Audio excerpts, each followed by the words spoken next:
Salut la compagnie, c'est Jules Melon et aujourd'hui dans un Ciné Critique, je ne suis pas seul. Vous retrouvez mon cher collègue et ami Romain Rimbaud. Comment vas-tu? Bah écoute, c'est un grand bonheur d'être là. Et puis bon, c'est la fin des vacances, donc c'est une bonne manière de terminer les vacances. Évidemment, toi, tu es au milieu encore, tu as encore un peu de temps, mais c'est un bon moment de mi-vacances pour toi et de fin de vacances pour moi. Et oui, pour continuer alors, nos pérégrinations mickesques, oui, ou notre désormais officiel journal de Mickey. Voilà, celle-là, elle reste. Même la playlist a été nommée comme ça. C'est comme ça, c'est réglé. Et alors, 2 ans, un peu moins de 2 ans, je sais pas, avoir parlé du premier Crowd Zero, et il va être question aujourd'hui de Crowd Zero 2, parce que maintenant, voilà, on fait Dead or Alive 1, Dead or Alive 2, du coup, on commence à voir les suites. Il n'en a pas fait beaucoup de suites de ces films, il y en a quelques-unes. Et donc, ce Colosso 02 est sorti en 2009.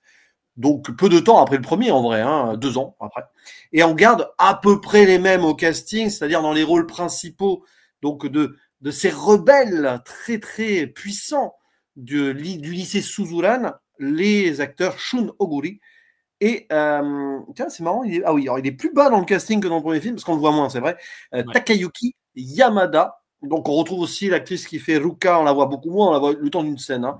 Meisa Kuroki, et, voilà, il y a plein de gens, alors, ils sont jeunes, ils restent jeunes, même s'ils ont un peu grandi quand même par rapport au premier métrage. Et l'œuvre se déroule 8 mois après les événements du premier film. En sachant que, alors c'est dans l'univers d'un manga, Krause, mais qu'on est aux origines, c'est la suite. Enfin, le premier est un préquel, là on est toujours dans une sorte de préquel. Voilà. C'est-à-dire qu'on continue on va dire, à combler les blancs et à essayer de deviner ce qui a pu se passer. Je crois que le troisième volet, Krause Explode, qui n'est pas de Takashi Miike, lui est plus dans le manga. Mais bon, à vérifier. Nous sommes profanes au niveau de ce manga, Mm. mais vous pourrez nous corriger en commentaire. Je ne sais pas si tu l'as lu ce manga, non? Je sais non, Non, non, pas du tout pour le coup. Non, non, non, du tout. et donc, on retrouve le même scénariste, hein, Shogomuto, sur donc, quand même une idée de base, on va le citer, le mangaka Hiroshi Takahashi. Et donc, 8 mois après, alors que le conflit du premier film a été réglé, donc forcément, on spoil le premier. En même temps, ne voyez pas Crowd Zero 2 sans avoir vu le premier.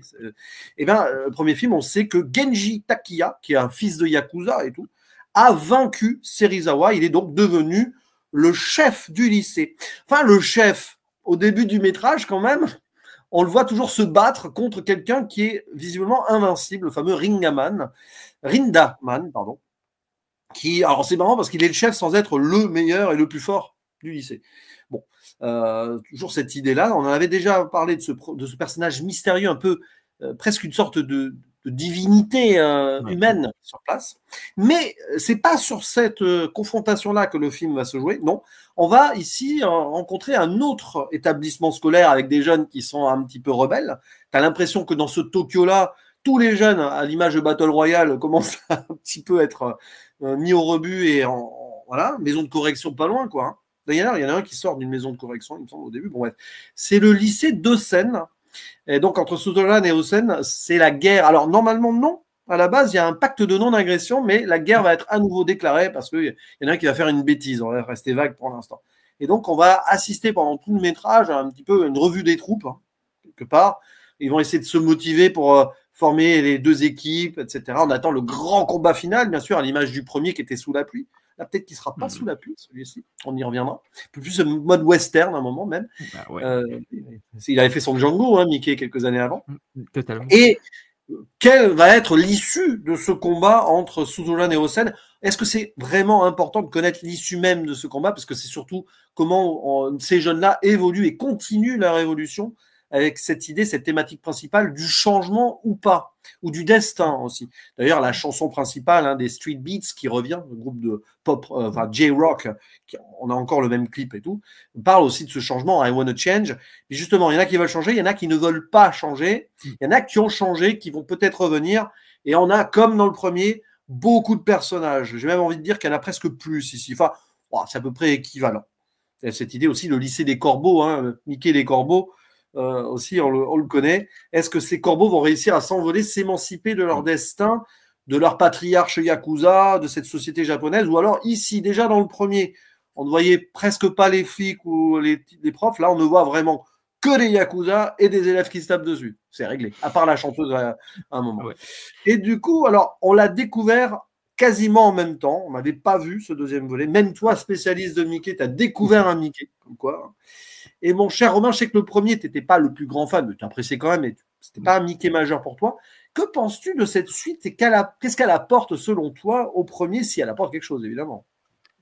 Alors, c'est un visuel qui a été compliqué, effectivement, ce Cloud Zero 2, sur lequel, voilà, pareil, j'ai à peu près les mêmes réserves que sur le premier. Je trouve que le fond est toujours intéressant. Il y a toute la question, effectivement, de la libération, de l'adolescence. Moi, en voyant le tout début, les premières séquences, t'as l'impression presque d'un truc post-apo où il te montre à quel point l'adolescence est une forme d'apocalypse. Je trouve ça intéressant parce qu'il n'y a rien autour, effectivement, il n'y a rien qui semble exister hors de ce microcosme qu'est le lycée où tout semble délabré, il passe surtout dans des sortes de terrains vagues. Et d'où l'intérêt aussi, tu parlais du western, qui est presque le genre inverse ou le genre qui s'oppose ou négatif, si je puis dire, du post-apo aussi, qui est une reconquête. Alors, il y a tous ces trucs-là qui sont vachement intéressants, qui sont présents et qui sont vachement racontés. Il y a beaucoup de narration par le décor, je trouve, que je trouve vraiment intéressant. Il y a des plans, il y a 2-3 plans picturaux qui sont magnifiques. Je pense à cette séquence où il y a Serizawa et Genji qui discutent. Et il y a une sorte de travelling latéral qui suit leur discussion, et en fond, il y a une sorte d'immense usine dans le flou d'arrière-plan qui est vraiment impressionnante et qui fait presque surréaliste. Donc il y a plein de trucs comme ça vachement intéressants visuellement. Après, moi, mon problème, ça reste la première heure que je trouve extrêmement laborieuse, qui est due certainement aussi, tu l'as dit tout à l'heure, à la multiplication des personnages. Là, on est dans un film super choral, méga choral, où il y a trop de persos. Bon, en fait, fatalement, il y en a la moitié dont on se fout, en fait, vraiment, qui sont vraiment des sortes de persos qui permettent de jalonner un petit peu l'univers et ces groupes de personnages pour les retenir. Ils ont grossièrement des trucs visuellement pour les retenir, hein. Il y a le gang des chauves à Onsen, etc. Donc, il y a ce truc-là. Et il y a mais il y en a trop, en fait. Et au bout d'un moment, en fait, on a beaucoup de mal. Moi, j'avais du mal à me repérer sur les personnages hors Genji et Serizawa, hors de à part il y a aussi leur pote là qui s'appelle le gorille aussi. J'ai un trou de mémoire sur le nom aussi. Celui qui a qui veut avec le préservatif à la banane à un moment, voilà. Avec des petits moments de comédie un peu étranges. C'est Mickey. Mickey, il a voulu mettre cette scène. Et ça sort complètement du truc. Il veut se taper une de ses copines, mais non. Il dit un petit serpent en plastique parce qu'elle a peur des serpents. En fait, c'est très bizarre. Mais voilà, tous ces trucs-là, je les aime bien. En fait, il y a ces petits sketchs à l'intérieur qui sont un peu absurdes, qui sont rigolos. Mais je trouve pour le coup, effectivement, que cette première heure est difficile. La deuxième heure, je suis un peu plus rentré dedans et je trouve que finalement, la grosse baston finale fonctionne plutôt bien. Tu disais, il y a un côté. Parce qu'on l'attend, hein, finalement, c'est pas spoilé. On attend ce truc-là, comme tu disais, finalement, l'issue de la narration. On sait à peu près comment ils vont s'en sortir, qui va s'en sortir. C'est pas grave finalement, effectivement, c'est tout ce qui va les mener, c'est pas tant encore une fois l'issue que le chemin qui est intéressant des persos. Et il y a la dernière partie, moi, que j'aime bien, parce que toute la partie dans le lycée où il y a cet affrontement-là, on en est presque dans du Shambara sans katana, où c'est juste au point, et puis des moments où effectivement dans ces terrains vagues, où il y a du sable pour le coup et moins de pluie, et là on est dans du western. Et ça j'aime bien en fait, c'est-à-dire que les emprunts que fait Mickey aux autres genres pour pouvoir raconter son histoire, je trouve ça hyper intéressant. Donc voilà, mon seul problème, moi, c'est vraiment la première heure qui m'a pas mal dérangé, sauf si, encore une fois, il y a des choses sur le développement de perso que je trouve intéressant, notamment la relation entre Genji et son père Yakuza. Il y a 2-3 trucs qui sont vachement intéressants. Je trouve que toute une séquence, quand ils sont dans le sous-sol de la boîte et qu'il lui demande de le frapper, qu'il y a toute cette séquence-là, avant justement qu'il arrive à un tragique événement au père, il y a un truc vraiment intéressant. Il y a aussi un perso qui revient du premier aussi, que j'aimais beaucoup dans le premier, qui était un de mes persos qui, sur le coup, je m'accrochais le plus, qui est le plus âgé.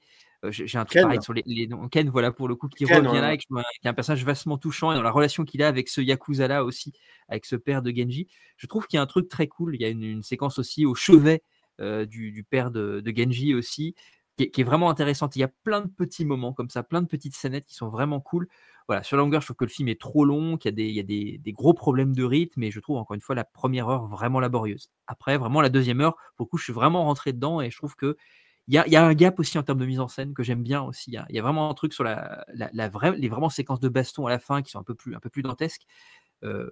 Parce que les emprunts en Shambara, parce que les emprunts au western fait que ça fonctionne bien et que tu es vraiment dedans, c'est assez viscéral et ça fonctionne très bien. Il était dans sa période plus ou moins remake où il avait des remakes en tête, là, Shambara, il me semble, hein, Mickey. Donc il réfléchit, on voit qu'il a.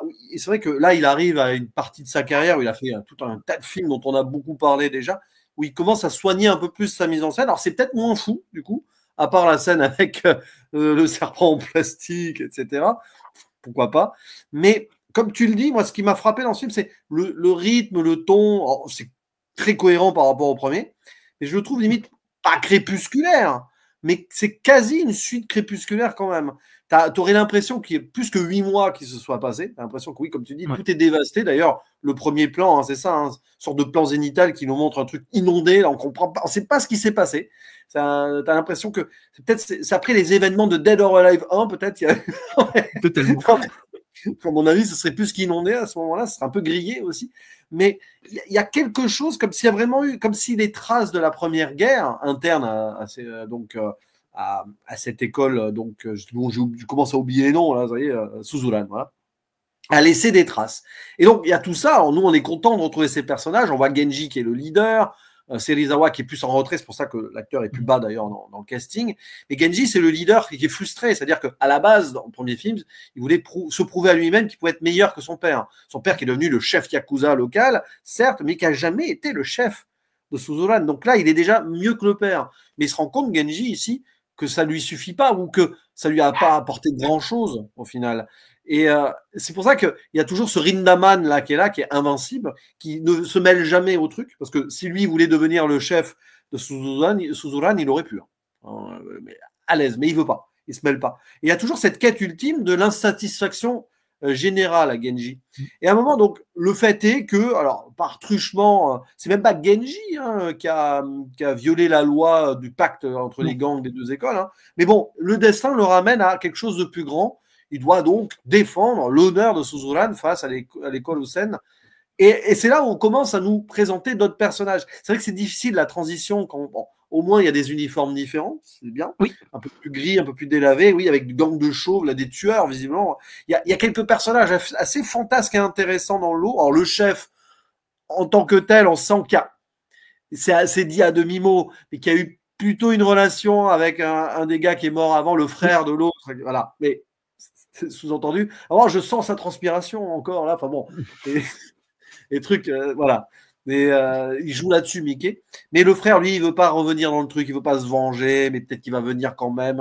On sent qu'il veut devenir le chef à la place du chef, mais qu'il veut pas bousculer les traditions. C'est limite là, tu te dis, on s'en fout pas, mais on s'en fout parce que tu pourrais faire un film à part, quoi. Peut-être que c'est dans le manga et que c'est bien développé plus tard avec des personnages. C'est probable en fait. C'est pour ça qu'ils veulent mettre des trucs. Il y a ça et il y a le personnage du ténébreux, là, qui s'appelle Rio, là, qui est toujours son parapluie, qui a toujours chaud, qui est complètement timbré aussi. Il y a des trucs très intéressants. C'est très mangaesque, vraiment, on le sent, quoi. Mais est-ce que ça a sa place dans le développement d'un film de 2 heures comme ça? C'est compliqué. Et tu as le personnage du traître. Il y en a un qui a trahi Suzuran et qui est passé chez l'ennemi. Et qui est d'ailleurs, c'est le gars qui n'a pas respecté les codes, en fait, et fait n'importe quoi. Lui, il va vraiment foutre le feu à un moment. Et il est respecté nulle part, en fait. Donc, il y a tout ce destin-là. On voit aussi le code d'honneur à la japonaise, façon Shambara un peu, tu en as parlé, c'est un peu l'idée. C'est-à-dire qu'ils respectent des règles quand les chefs se rencontrent, ils vont pas se taper dessus direct, ils vont d'abord convenir d'un rendez-vous. Il y a le respect, tiens, je te rallume la cigarette, etc. Oui. C'est entre western et Shambara. De toute façon, Shambara, c'est presque une forme de western japonais, entre guillemets. Et après, ça se déroule. Ce qui va nous intéresser le plus, c'est pas forcément donc tous ces combats ou pas, qui va joindre le combat final ou non. C'est l'évolution du personnage principal et de ceux autour. Genji, il est intéressant, le film aurait mérité de plus se concentrer sur sa psychologie, en fait. À un moment, il y a une scène qui est, à mon avis, qui montre bien le problème du film, et en même temps, on pourrait creuser. C'est quand il retrouve sa copine, donc la chanteuse, Ruka, et dit, bon, attends, je suis ta copine maintenant, bon, alors on baise. On fout ça sur les escaliers après sa performance scénique.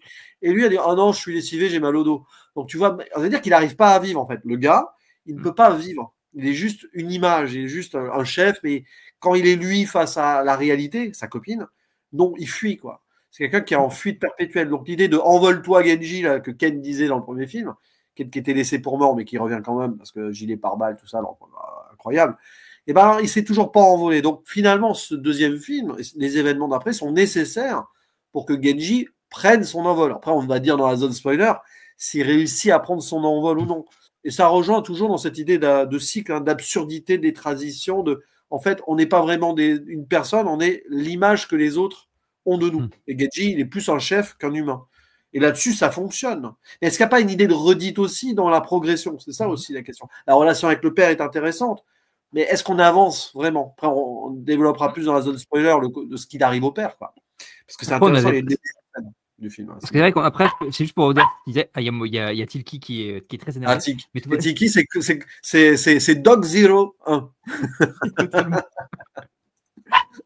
Donc, j'espère que ça va le faire.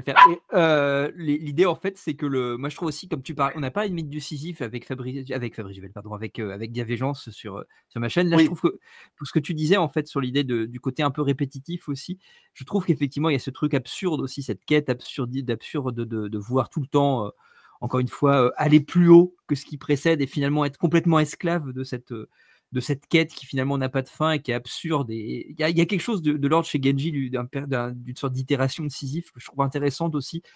Et puis ce truc-là aussi, puis il parlait avec sa copine, avec Ruka. En plus, cette séquence-là où il est avec elle, où il la retrouve, c'est celle qui précède, il me semble, la rencontre avec le père. Il y a tout un truc sur cette impuissance aussi. C'est-à-dire que l'image que les autres lui renvoient, il est complètement impuissant à la satisfaire aussi.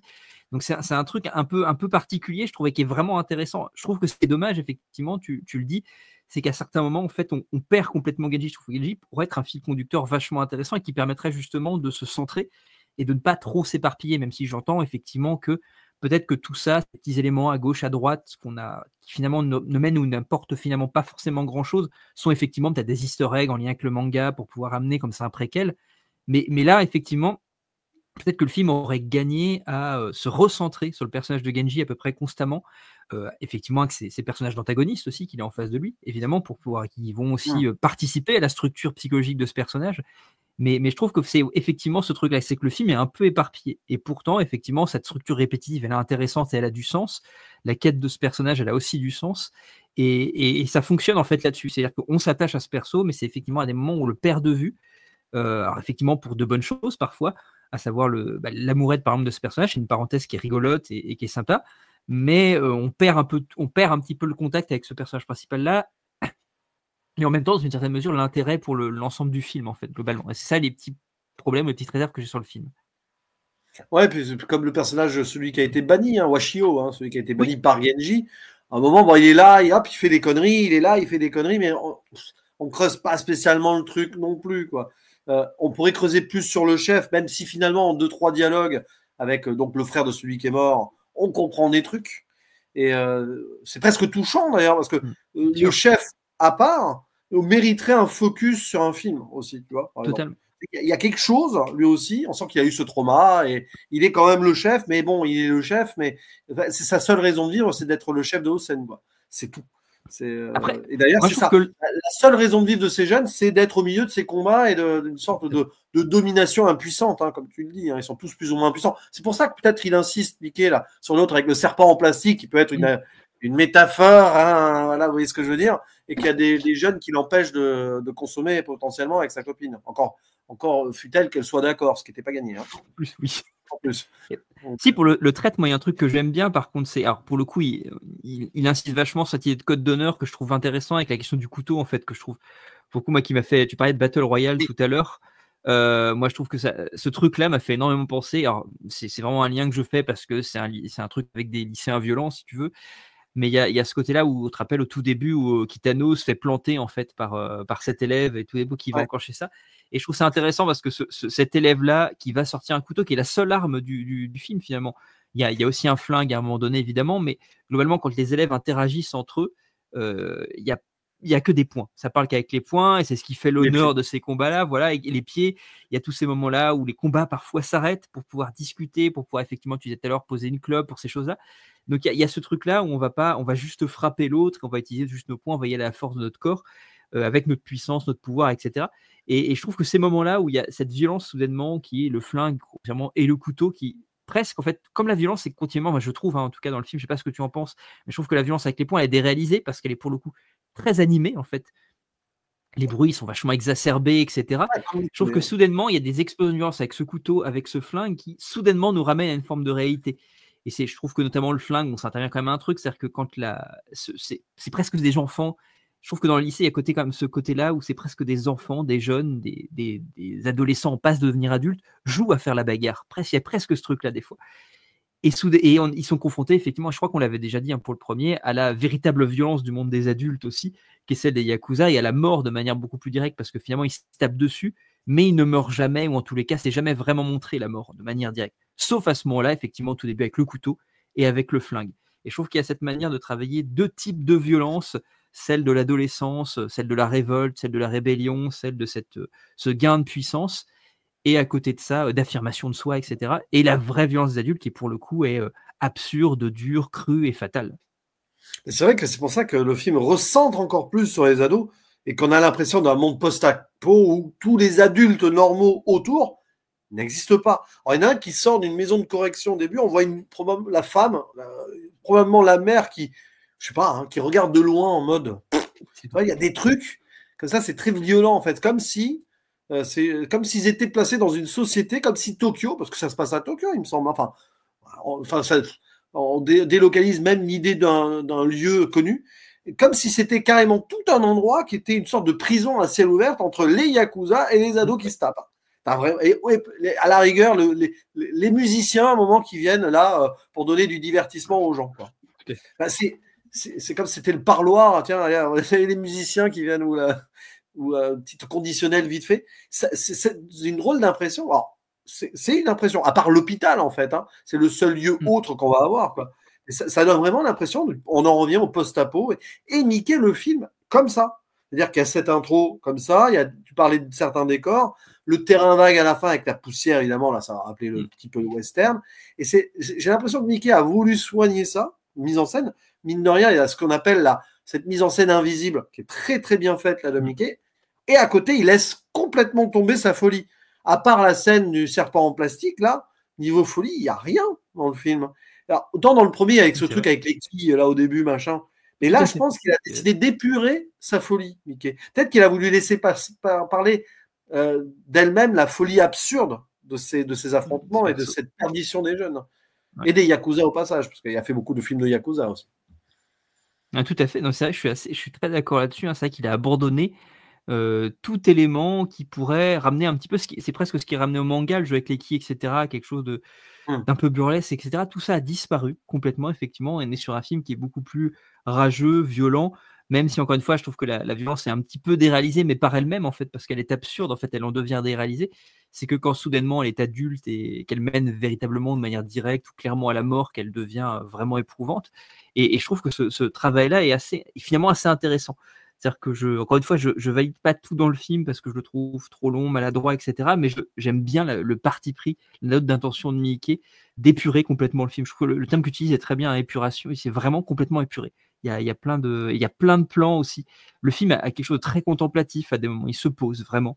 Je reprends ce plan-là, moi je trouve avec l'usine en fond immense où Serizawa et Genji discutent. Le plan est long, il y a ce travelling latéral assez lent qui parcourt un petit peu le terrain sur lequel les deux personnages sont en train de discuter. On découvre un petit peu ce qu'il y a au fond et ce paysage un peu étrange, mais qui en même temps a quelque chose d'un peu industriel, voilà, comme s'il y avait eu quelque chose, une sorte d'apocalypse industriel qui s'est déroulé. C'est assez étrange. Et effectivement, tu disais, il n'y a aucun élément. Il y a deux choses en fait qui sont complètement qui n'apparaissent plus dans le film en fait, ou quasiment plus. Pour vraiment pour le coup, le film se ressente là-dessus. Il n'y a pas effectivement, tu disais, d'adultes ou quasiment pas, sauf des Yakuza. Mais les Yakuza, c'est finalement, pour revenir un peu chez Kitano, c'est aussi presque des enfants qui jouent à la guerre ou qui se voient tirer dessus, un petit peu comme chez Kitano très souvent. Et il y a en même temps, et il n'y a pas, pareil pour les femmes, tu en parlais tout à l'heure avec la copine de Genji, avec la chanteuse. Et la copine, il y a la fille qui fuit au serpent en plastique, quoi. Oui, et puis il y a la copine du père, enfin, qui présente comme étant sa nouvelle maman. Ouais, super, ouais, oui. C'est bizarre aussi. Oui, mais après, non, mais je déconne. Oui, voilà. Mais du coup, tiens, spoiler, parce qu'on va rentrer dans les spoilers, même s'il n'y a pas grand-chose à spoiler. C'est peut-être la dernière scène qui est amusante, qui va remontrer, elle va nous remonter au mythe de Sisyphe, la dernière scène. Ouais. Mais, donc le père, le père et tout, qui est à 2 doigts de mourir, voilà, c'est là, hein, l'arme à feu, tout ça. On se sert des jeunes pour régler des comptes et tout. Et alors là, c'est assez touchant parce que finalement, le père et le fils, ils essayent de se retrouver dans ce bordel, ce qui n'est pas facile. Et au chevet, donc Genji lui dit laissez-moi seul avec mon père, tiens le coup, etc. Mais le plus beau, c'est plus tard, c'est quand. Alors, faire simple, hein, il y a une histoire de celui qui lui a tiré dessus, qui risque de prendre cher, mais qui regrette son geste. Comme ça. Et c'est là qu'intervient le personnage de Ken, donc du premier film, hein, surtout, là, sorte de voix off du premier film, qui va ressauver la situation du père, hein, parce qu'il allait, en gros, celui qui lui a tiré dessus allait l'achever à l'hôpital, et Ken intervient. Et là, le père, il décide de gracier les deux, y compris son double bourreau, parce que il en arrive à un point, je pense, il était à 2 doigts de la mort en tant qu'Yakuza, où il en est arrivé à enfin être humain et avoir cette bonté d'épargner des vies. Et peut-être que lui, il a réussi à changer, mais alors, quand on en arrive là, on se dit que Genji, il a le temps, hein, d'en arriver là. Ce qui est terrible, c'est presque cruel et triste de voir que quelqu'un qui a peut-être 40 ou 50 ans, à 2 doigts de la mort, se dit, bon, ben maintenant, je vais être bien, quoi. Et il lui dit d'ailleurs, corbeau, envolez-vous, parce que le père, il a été à Suzuran avant. Et il lui dit, maintenant, vous pouvez vous envoler, les corbeaux. Voilà, différentes générations de corbeaux, là, d'ailleurs, un peu. Et c'est ça qui est intéressant, parce que là, on se rend compte, à ce moment-là, encore plus, que Genji, il est piégé. Il va falloir qu'il s'envole de ce bordel, en fait. Qu'être le leader, le chef ou pas, ça n'a aucun intérêt et aucun sens. Ce qui rend d'ailleurs cette scène, parce qu'elle est juste avant le combat final, ça rend la conclusion, le combat final, presque encore plus absurde. Je sais pas ce que tu en penses avant qu'on y arrive à ce combat final, là, cette histoire avec le père et tout, qui limite aimerait libérer le film et son fils pour pas qu'il y ait de combat final, quoi. Arrêtez vos conneries maintenant, quoi. Voilà. C'est assez touchant, je trouve que ça fait partie de ces moments-là qui fonctionnent hyper bien, en fait, où effectivement, comme tu le dis, ce mec, il faut qu'il soit poussé à l'extrême, qu'il soit amené vraiment au seuil, effectivement, de la mort, pour que soudainement, il y ait une once d'humanité qui ressorte, contrairement d'ailleurs à son ennemi Yakuza qui justement va commanditer son meurtre, Ouais. qui lui est froid et il est une sorte d'incarnation assez froide du système.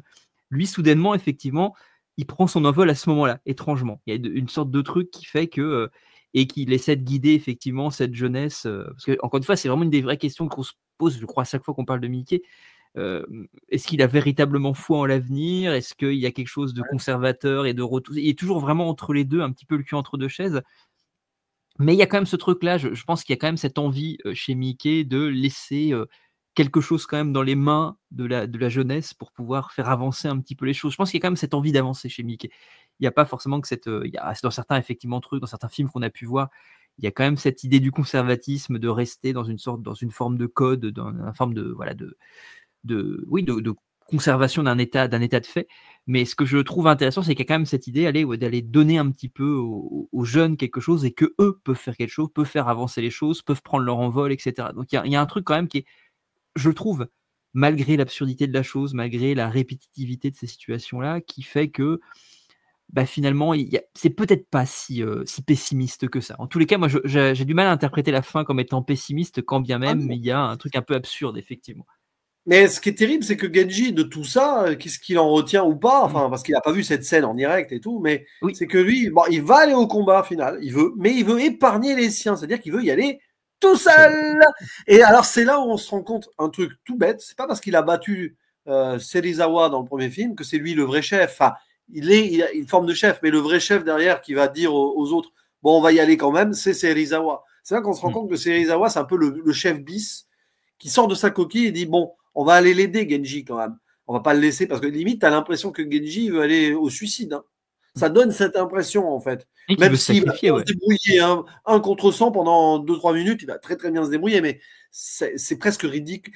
D'ailleurs, qu'on pousse l'absurde jusqu'au bout, tu as l'impression peut-être qu'il sent que son père va mourir, ou il se dit, maintenant, bon, plus rien n'affiche, quoi. Mais quand même, il y a de la solidarité qui va marcher à la fin. C'est-à-dire que au début, il commence tout seul, c'est là où il y a le plan western, hein, vraiment.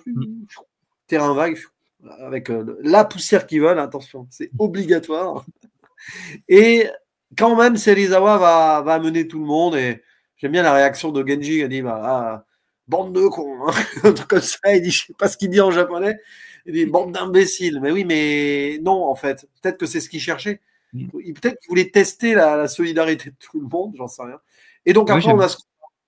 Moi, j'adore ce truc-là, ce motif qui est, pour le coup, on trouve beaucoup, que ce soit dans le Shambara, que tu peux trouver dans le Wikisapian à Hong Kong, ou même par exemple dans les Blushette qu'on a chez John Woo, avec cette image que j'aime bien du seul contre tous, quoi, de ce mec-là qui va s'avancer tout seul et qui va affronter des ordres. Alors pour le coup, effectivement, qui ne va pas les terrasser parce qu'effectivement, Serizawa, c'est un petit peu la force tranquille, celui qui ne dit pas grand-chose, qui est moins rageux, qui est moins dans cette colère que l'est Genji, et qui, pour le coup, malgré tout, avec ce calme, va effectivement créer cette solidarité. Et j'aime bien ce motif-là où il part tout seul, effectivement, et tu le vois, je crois qu'il y a une sorte de travelling d'accompagnement qui le suit derrière, et lui qui fonce face à la horde de chauves qui l'attaque.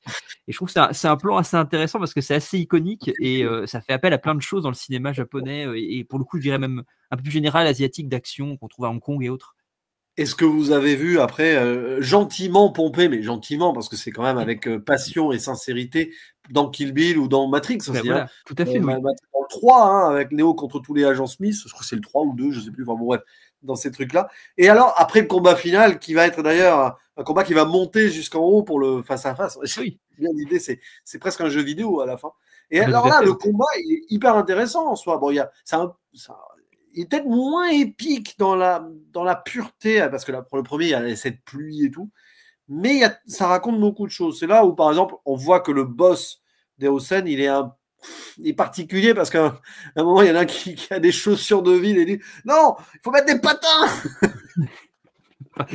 C'est super bien. T'as l'autre, la Rio, qui transpire et tout. T'as des petits trucs comme ça, hein, tu te dis, bon, on rigole un peu, quoi. Et puis après, il y a le fameux gorille, hein, le dégénéré, comme il appelle, celui qui n'a pas pu pécho plutôt, la Makisé qui veut se venger. Enfin, t'as tout un délire là-dessus. Mais ce qu'on attend, nous, on attend le combat final. Oui et non. C'est-à-dire qu'on le sait d'avance que Genji va gagner. Enfin, à un moment, Serizawa, ils vont pas les faire perdre. Mais le dernier combat sur le toit qui va avoir l'idée très intéressante dans le découpage et la finalité, d'intégrer le fameux traître là qui lui veut interrompre le face-à-face, on va dire, traditionnel, quoi. Et c'est-à-dire que le personnage de Washio, le pauvre, jusqu'au bout, il a tout faux. Il a tout faux, mais il va être pardonné à la fin quand même, comme le père a pardonné aux deux autres plutôt, là. Il va être pardonné et réintégré à Suzuran. C'est vrai. Ouais. C'est mignon. Et ce combat final en soi, dans le build-up et tout jusqu'au sommet, c'est pas mal. Ça, c'est pas mal. Alors, je trouve, pareil, je vais dire un peu la même chose que là, je le trouve un peu trop long. Pareil, je trouve qu'il y a, mais il y a plein de trucs assez chouettes dedans parce qu'effectivement, ce qui est intéressant, c'est qu'il y a finalement plein d'enjeux qui ont été un peu égrenés pendant le récit qui vont trouver leur résolution dans ce combat. En fait, ce qui est assez intéressant quand on tombe sur des face-à-face. Et en même temps, tout ça est noyé dans une forme de chaos. Je trouve que Mickey gère vachement bien en fait la mise en scène d'un truc un peu chaotique. C'est-à-dire que il met en scène sans avoir l'air de mettre en scène pour essayer d'avoir cette impression de saisie sur le vif et de combat vraiment chaotique où tout part dans tous les sens, tout le monde se rentre dedans. Il y a cette impression d'essayer de jouer en tout cas, de donner l'illusion d'une absence de chorégraphie pour donner ce côté un peu combat de rue, mais c'est la même chose un peu dans le premier hein, pour le coup. Et je trouve que ça marche assez bien en fait. Et j'aime bien effectivement la montée progressive, comme on a pu voir dans The Raid par exemple de Gareth Evans, où il y a cette progression voilà, couche par couche pour arriver au boss un petit peu qui est en haut et qui attend. Et c'est vachement, je trouve que c'est plutôt bien. Et puis, il y a quand même ce truc-là, tu le disais, le fait qu'il sue énormément, etc. Je trouve que c'est quand même assez viscéral et on a vraiment de manière un petit peu, on va reprendre la mythe de Sisyphe, mais c'est-à-dire que gravir la montagne, comme on gravit cette école, c'est quelque chose de fatigant. On est quand même avec eux et on ressent la souffrance, la difficulté. Tu en as un notamment qui va se retrouver. Il y a tout ce truc-là qui est pareil, assez rigolo avec le. Alors, je sais plus comment s'appelle le personnage. Je suis désolé, il y a plein de noms de personnages que j'ai oubliés, qui est en chemise blanche. Et au tout début du film, les deux jumeaux viennent le voir en lui disant pour le coup, on va te donner de la colle parce que ta tête tiendra pas sur tes épaules. Et il y a ce moment hyper drôle où pendant le combat, pareil, c'est plein de petites parenthèses. Je trouve qu'il est intéressant ce combat parce qu'il y a plein de moments où on s'arrête sur un perso et on va résoudre un enjeu ou un petit élément de build-up qui a été fait avant. Et là, il tombe au sol, il est frappé à la tête, il va perdre connaissance, et là, il sort ce petit tube de colle qui est dans sa poche, il le presse, et ça lui redonne la force, et il se redresse, et il dit, vous m'aurez pas comme ça. Et il y a plein de petites choses comme ça rigolotes. C'est pas le personnage qui a eu une opération dans le premier film, je sais pas. Tout à fait, il me semble. Voilà, c'est logique, il n'a pas encore tout reconnecté, le pauvre. Hein. Son casque sur la tête, enfin son casque, son oui, truc sur la tête. Beau casque, d'ailleurs, à la fin, ils disent, il a la classe avec. Puis il y en a qui se chamaillent en plein milieu, mais qui vont quand même y aller ensemble. Voilà, la fleur au fusil pour rester poli. Et mais puis à la fin, bon, Serizawa aussi sauve un petit peu le truc, quoi. C'est là où on voit que bon. Et puis il y a cette idée que certes le chef Osen a été vaincu, mais il y a le prochain, enfin le gars là, donc le frangin, dont le frangin est mort, on le sent, il est là pour prendre sa place pour plus tard, pour imaginer une rivalité interne dans ce lycée. Ils auraient pu faire un Cloud Zero 2,5 où on aurait eu ça, quoi. Bon, c'est un peu compliqué quand même. Je crois qu'ils ne seront pas dans Cloud Explode. Hein. Je crois que, enfin, il y a peu de personnages qui reviennent, et des personnages secondaires, je crois, mais bon, parce que justement après, ben, ils vont devenir peut-être pas des Yakuza, il faut espérer que certains vont pouvoir avoir une vie à peu près tranquille. Et alors la fin, c'est marrant parce que la fin, elle nous joue la fin de Rocky 3. C'est vrai. Alors, Genji, ben c'est là où, finalement, arrivé au sommet, il redégringole la montagne avec son boulet, là, et son boulet, c'est Rindaman. Il veut encore, Genji, affronter Rindaman. Rindaman, il demande rien, mais bon, bah, il accepte le défi. Genji, il veut être le meilleur. C'est-à-dire qu'il retombe pas dans ses travers, mais pas loin quand même. Il devrait s'en fiche quand même, là, de Rindaman. Et alors là, pour la première fois, il arrive à le mettre au sol, Rindaman. Oui, tout à fait, c'est vrai. Et après, le combat, et ça s'arrête là, fondu en noir. Au revoir. Alors, apparemment, dans le manga, il y a une finalité à ce combat. Et alors, je sais pas si j'ai bien compris, parce que j'ai vu un truc, mais j'ai pas eu le temps de lire en détail. Mais apparemment, dans le manga, ça serait raconté comme une histoire que Genji aurait été le seul à vaincre Rindaman. Ah oui, peut-être qu'il l'a vaincu là, peut-être, avant qu'il parte, parce c'est le dernier jour d'école. Après, il a le diplôme. On se demande quel diplôme ils vont avoir quand même, hein, et quel prof reste en vie pour leur donner. Non, mais peut-être qu'il a réussi à vaincre Rindaman, mais en tout cas, si c'est le cas, le film ne veut pas nous le montrer quand même. Hein. On veut nous laisser la frustration de Genji potentiellement. Mais c'est bien, j'aime bien ce truc-là. En fait, j'aime, pour le coup, c'est un élément qui scande un peu le premier, qu'on retrouve ici. Je trouve ça intéressant ce truc pour mettre un obstacle quand même devant Genji. C'est-à-dire que Genji a quand même ce truc-là où il a quelque chose d'assez imbattable, il s'en sort toujours, etc. Et le fait finalement de le faire se heurter à ce rocher, parce que c'est littéralement un rocher visuellement. Hein. C'est donc la représentation de l'absurde divin. Bah, totalement. C'est totalement ça, en fait. C'est littéralement ce personnage-là. En fait, on a parlé d'Iso la dernière fois. Pour le coup, Iso, c'était littéralement le mythe de Sisyphe continuellement. Et il y avait pareil ce moment avec des. Il y a pareil. Je trouve que le final est quasiment se rapproche beaucoup de celui d'Iso parce qu'il y a quand même cette montée de l'escalier jusqu'à cette figure un petit peu divine avec ses serpents et qui finalement faisait tomber Iso. Et Iso, au moment où il devait l'affronter, tombe. Et il redescend encore une fois. Et je trouve qu'il y a un petit peu ce truc-là qui est intéressant avec ce personnage qu'on va continuellement, on va gravir, on a tout gravi, et il reste une ultime marche qui est ce perso, et on va se heurter pour peut-être retomber. Mais là, effectivement, il est peut-être plus positif, Mickey, c'est pour ça que j'ai que le film est peut-être, et tu étais, je pense, d'accord, optimiste, dans la mesure où à cette fin-là, on laisse quand même cette ouverture que peut-être là, il l'a terrassé, sait-on jamais. Et ça arrive souvent, ça, chez Iso, dans ses conclusions, on arrive à un truc, mais derrière, quelle va être la retombée ou pas? Oui. C'est pour ça que là, espoir ou pas. Puis bon, quand même, là, il y a une voix off à la fin qui donne l'impression qu'il y a un espoir, oui. Parce que voilà, le corbeau est libre, pas comme un oiseau dans sa cage, parce que finalement, tout cet endroit post-apo du film, c'est comme une grande cage à ciel ouvert. Hein. Limite, ils auraient pu faire après, pas comme dans Men in Black, hein, où on fait un zoom arrière sur les aliens qui jouent avec la galaxie dans des billes, mais on aurait pu montrer, on aurait vu qu'en fait, c'était une sorte de dôme où ils sont emprisonnés. Ça ne m'aurait pas surpris qu'il aurait. Mais totalement. Parce que c'est un peu ça. C'est-à-dire que oui, bon, pour s'envoler, je veux bien, mais est-ce qu'il y a vraiment une liberté derrière? Bon, on en revient à Mickey aussi. Est-ce qu'il y a vraiment une liberté dans cette société? Est-ce que, voilà, parce qu'il y a un côté nihiliste un petit peu caché derrière, je sais pas. Ouais. Et elle est pseudo-positive, la fin, si on veut qu'elle le soit. Voilà, c'est ça. Voilà. Après, il faut lire le manga. Vous nous direz, ferme la zone spoiler.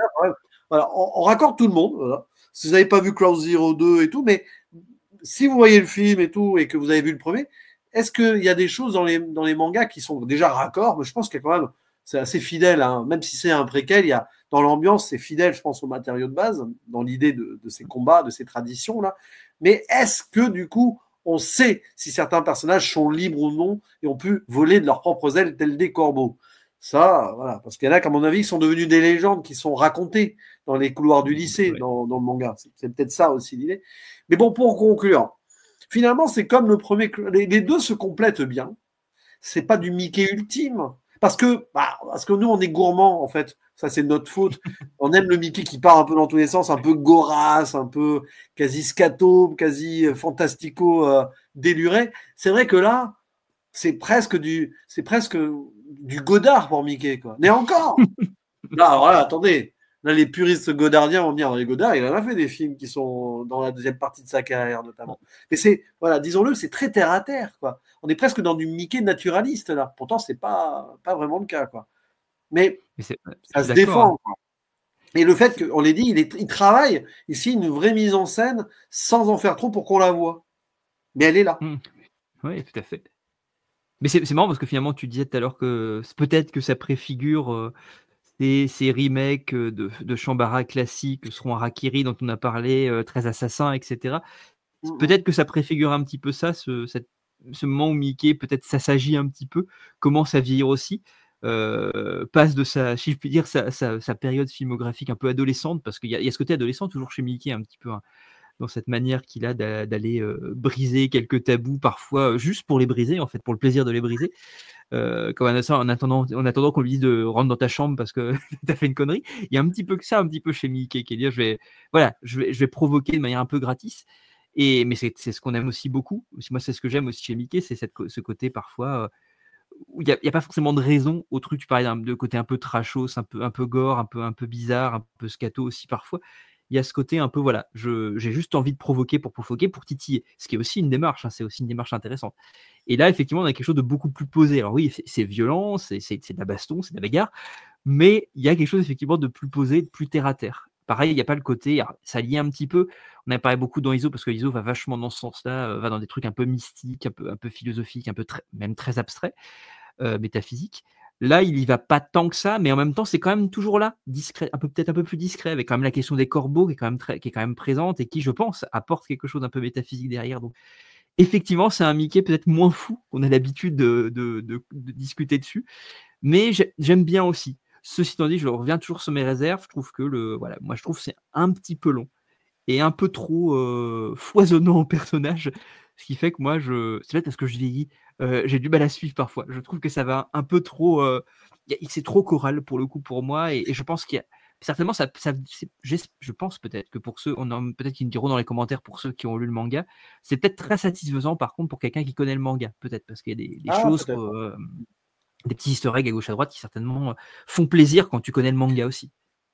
Ce qui est très intéressant, c'est quoi? Tu le dis et tu le dis bien. Après, il va faire 13 Assassins, Harakiri. Il y a Zebraman 2 au milieu, peut-être. Si on arrive à se le procurer, parce que ce n'est pas des films faciles à trouver, hein.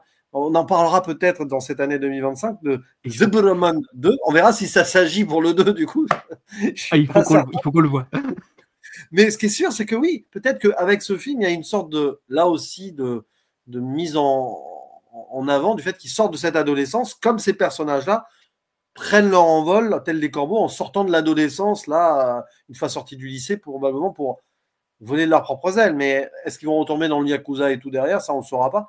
C'est vrai que il a fait Lesson of the Evil aussi après. Oui, c'est vrai. Qui a un côté passage, mais peut-être plus sombre. Enfin, c'est intéressant quand même. C'est beaucoup plus grave. Lesson of the Evil est vachement plus grave en fait. Je trouve qu'il y a quelque chose d'un peu plus mature. Voilà, il paraît que First Love, le dernier Yakuza, c'est très mature aussi. On l'a pas vu, mais c'est un de ces derniers qui était sorti au cinéma d'ailleurs en 2019. Donc peut-être qu'il a fait sa transition là. Peut-être qu'il s'est envolé. Le corbeau, parce qu'il utilise le corbeau dans ses films. D'ailleurs, dans Lesson of the Evil, il y a toujours ce corbeau. C'est intéressant ça. Peut-être qu'il a pris son envol là et après, je sais pas si Zebraman 2 sera sage. Ça serait douteux quand même qu'il le soit sage. Mais voilà. Après, je sais pas. Il y a peut-être une petite réserve là-dessus quand même que je mettrais quand même, parce que je veux dire, des films comme Audition, par exemple, sont des films qui sont pour le coup des films de carrière beaucoup plus, qui sont très matures aussi dans leur approche aussi. Ouais, mais il y a le côté justement, la revanche sale gosse aussi dans Audition. Oui, tu vois, il y a toujours ce côté. C'est vrai. Après, il a fait un film qui s'appelle Ninja Kids aussi, si vous connaissez. Je ne sais pas ce que ça vaut, ça, qui est adapté d'un manga aussi. Donc, il s'est mis, voilà. Shield of Straw, voilà, vous avez des noms comme ça. Oui, il y a encore beaucoup de films de Mickey à évoquer. Mais ouais, en tout cas, c'est fascinant parce qu'on a plusieurs facettes de Mickey. C'est marrant parce qu'on a beaucoup de réalisateurs qui aiment bien avoir des facettes différentes. On parlait de Battle Royale, alors indirectement Kitano acteur, mais justement, il y a le Kitano acteur, le Kitano comédien, le Kitano télé, Kitano Yakuza, Kitano fantasque, etc. Je vous conseille, voilà, j'en ai parlé il y a quelques jours, quelques semaines, je ne sais pas quand cette vidéo sera publiée, mais j'ai parlé récemment de son nouveau Kitano, Broken Rage, qui est coupé en deux avec les deux Kitano, littéralement. Donc, voilà. Ça serait intéressant que Mickey fasse un un geste à la Broken Rage de Kitano qui est disponible sur Prime, hein, si vous voulez voir. J'en parle parce que personne n'en parle nulle part. Hein. Il est sorti un peu dans l'inconnu. Je savais même pas qu'il était sur Prime, donc à découvrir. Oui.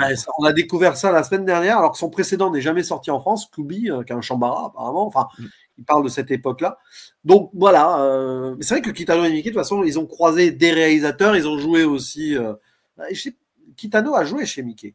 Iso, voilà. Mais Miike a-t-il joué chez Kitano? Je crois pas. Mais bon, ils se sont partagés beaucoup d'acteurs en commun. Ça c'est certain. Oui, bah ça, tout à fait. Oui. C'est vrai que dans Iso, il y avait Kitano qui jouait un boss de mafia. Voilà. En plus, voilà, c'est ça. Ces films-là, ça serait intéressant d'ailleurs d'avoir un jour, quand ils seront vraiment sur leur très vieux jour, un Kitano Miike où ils sont les deux héros et ils discutent méta façon cinéma en faisant des aventures. Là, moi, je signe pour ça. Voilà. S'ils nous écoutent. Ce serait hyper intéressant. Voilà, s'ils nous écoutent, déjà, il faut qu'il y ait un interprète pour qu'on leur traduise ce qu'on dit. S'ils nous écoutent et s'ils nous comprennent, forcément. Mais si on fait ça, voilà, et qu'on fait ça, normalement, yata. Voilà. Mais bon, en tout cas, comme d'habitude, c'était un plaisir de parler de. C'est un grand plaisir partagé. Notre journal de Miike continue à prendre plein de pages et c'est pas fini. Parce que là, alors là, on ne sait pas encore lequel sera le prochain. On avait des idées, je sais, mais bon, peu importe, on va piocher. Il y a de quoi faire. Ce qui est sûr, c'est que oui, je ne sais pas combien on en a fait, pas encore 20, mais pas loin. Mais il en a fait 50, je crois, le gars, voire peut-être 60, si on ne compte pas les séries, hein, évidemment. Ouais. Mais ce qui est sûr, c'est que vous pouvez aussi retrouver Romain, là, qui a parlé récemment de David Lynch, avec une collègue qu'on salue aussi si elle passe par là, très foisonnant. Et je sais que chez Romain, on va peut-être faire un nouveau petit concept. Là, on regarde ce qu'on avait fait avant. On ne spoile pas, mais on va dire 2 mots. Horrifique et français. Voilà. Horrifique au sens large, hein, parce qu'on peut dire sur le fantastico. Tout à fait. Mais ça fait quand même dans la continuité un petit peu de ce qu'on avait commencé avec les râles un peu contemporains, mais peut-être élargir un petit peu. Ça va être, Voilà, on va élargir. Il y a des idées, Romain, il y a plein d'idées, là, je le sens, ça fourmille. Ah oui, mais je tiens à le dire quand même, ça m'a fait beaucoup fourmiller cette idée.